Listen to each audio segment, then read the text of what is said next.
Hello everyone, welcome back to Let's Listen, a channel where we listen, learn and slowly build confident spoken English in a very natural way. And today we're talking about something we see almost every other day in newspapers: cyclones and floods. Headlines are full of these words, right? Absolutely. Whenever a cyclone or flood hits, newspapers suddenly shift their language. The vocabulary becomes strong, serious, and sometimes intimidating. True. But once we understand these words, they're actually very powerful, useful for exams, interviews, and even formal conversations. Let's start with a very common cyclone headline. Severe cyclone lashes coastal regions, leaving trail of devastation. That word, lashes, is interesting. It doesn't mean beating with a stick here. It means hits violently. Exactly. Newspapers prefer cyclone lashes the coast instead of the simple hits the coast. A strong collocation is lash plus coast plus region plus city. And then comes trail of devastation.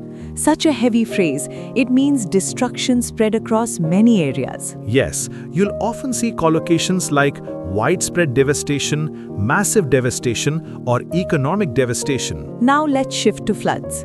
A very typical newspaper headline would be torrential rains trigger flash floods in low-lying areas. Two important newspaper words there: torrential rains and flash floods. Right.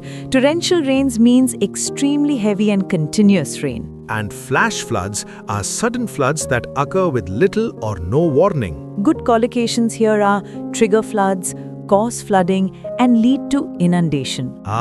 Inundation, a classic newspaper word. Yes, inundation simply means flooding, but in a very formal tone. For example, several villages remain inundated after days of rainfall. So instead of saying villages are underwater, newspapers say villages remain inundated. Another strong word we often see is ravaged, like cyclone-ravaged districts struggle to restore normalcy. Ravaged means badly damaged or destroyed. And that phrase, restore normalcy, extremely common. Yes, newspapers love collocations like restore normalcy, restore power supply, restore communication services.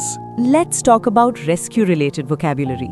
You might read NDRF teams deployed as rescue operations intensify. Here, deployed means sent into action. And rescue operations intensify means the efforts are becoming more serious and widespread. Very useful collocations include launch rescue operations, intensify relief work, and carry out evacuation. Evacuation is another important word.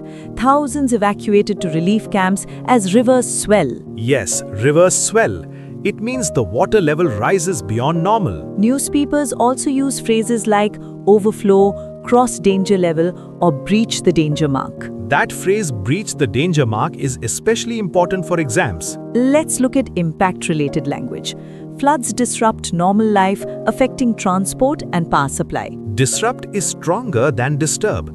It means completely interrupting normal functioning. Good collocations are disrupt daily life, disrupt traffic, and disrupt essential services. Another emotionally strong word is marooned. For example, hundreds of families marooned as roads remain submerged. Marooned means trapped with no escape. And submerged means completely underwater. Now the government response language.